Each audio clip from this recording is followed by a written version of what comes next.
Chers amis, nous entamons avec l'année 2025 une période de résilience. Nous vivons un contexte semblable à la libération qui a suivi la dernière guerre, période malheureusement ponctuée de règlements de comptes.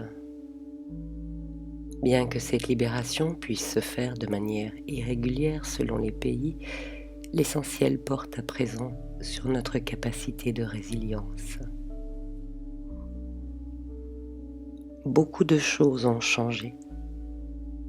Nombreux sont ceux qui ont vu leur situation s'altérer drastiquement, qui ont perdu des êtres chers ou le sens d'une destinée qu'ils peinent à retrouver en raison d'ancrages qui se sont délités et qui se retrouvent face à d'importants bouleversements. Les événements des 5 dernières années ont été fort semblables à une guerre, et c'en était une, et nous avons à reconstruire nos vies en nous appuyant sur des valeurs pérennes. Toute reconstruction passe d'abord par un processus de deuil. Deuil d'un monde qui n'est plus, de repères balayés, de certitudes envolées.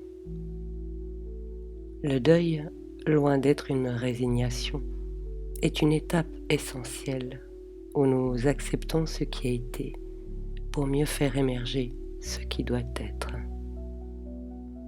Il nous invite à reconnaître la perte, non pour nous y attacher indéfiniment, mais pour en extraire un sens, une compréhension, un nouvel élan.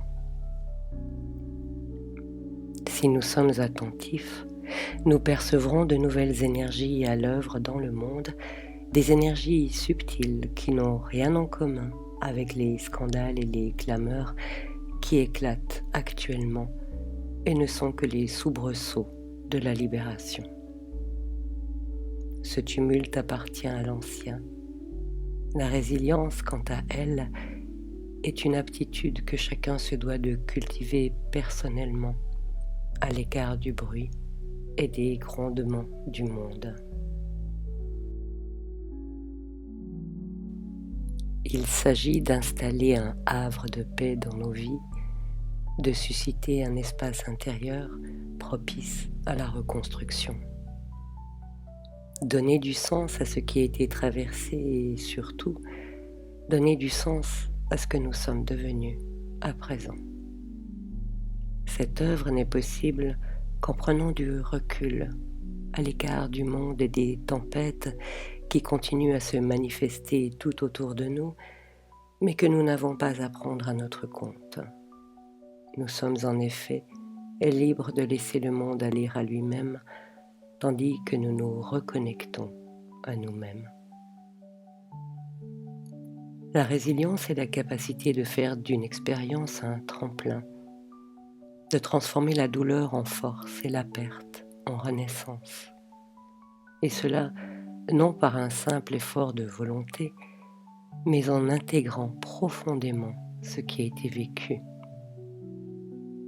Il ne s'agit pas d'oublier ni de nier ce qui a été traversé, mais d'accueillir l'empreinte des événements tout en nous libérant intérieurement. Dans cette période de reconstruction, il est essentiel de discerner ce qui relève du passé et ce qui appartient à notre avenir. Nous pouvons choisir de ne plus porter le poids de ce qui nous entrave, de ne plus nourrir nos pensées des souffrances d'hier, mais de nous tourner vers ce que nous voulons bâtir. Cela ne signifie pas ignorer les douleurs du monde, mais apprendre à les observer sans nous laisser happer par elles. C'est un travail d'alchimie personnelle que nous sommes seuls à pouvoir accomplir et dont l'essence réellement libératrice est de donner du sens à ce qui a été jusque-là traversé. Ainsi, la véritable résilience se trouve dans la capacité à puiser dans nos ressources profondes et à nous ancrer dans des valeurs qui nous élèvent, des valeurs que nous choisissons librement. Elle nous invite à transmuter la peur en confiance, la colère en compréhension, le désespoir en espérance. Chacun d'entre nous peut devenir un pilier de lumière et de stabilité, non seulement pour lui-même, mais aussi pour ceux qui nous entourent.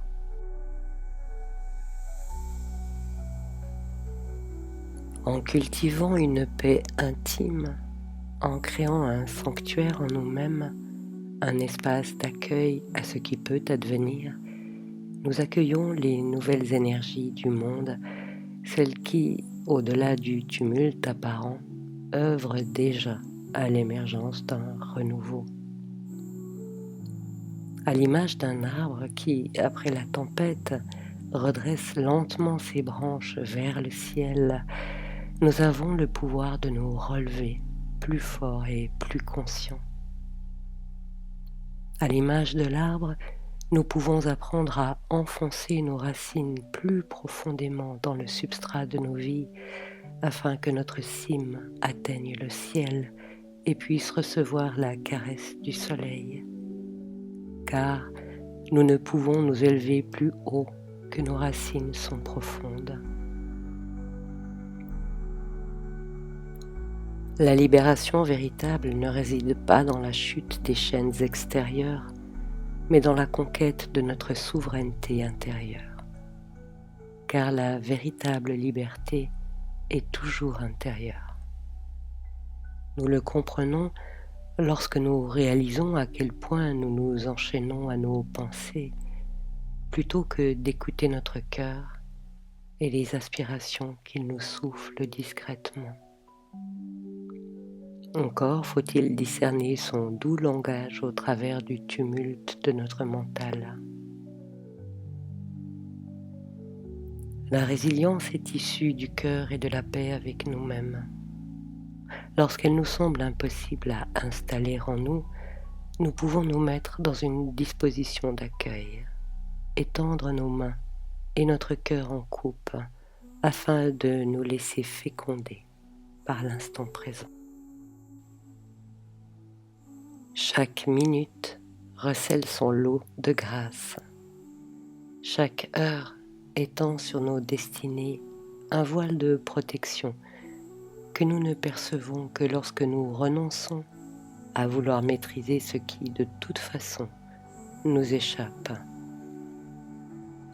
La résilience, c'est aussi être un témoin silencieux et discret, disponible et confiant, aussi fort qu'une montagne et aussi léger qu'un doux alizé.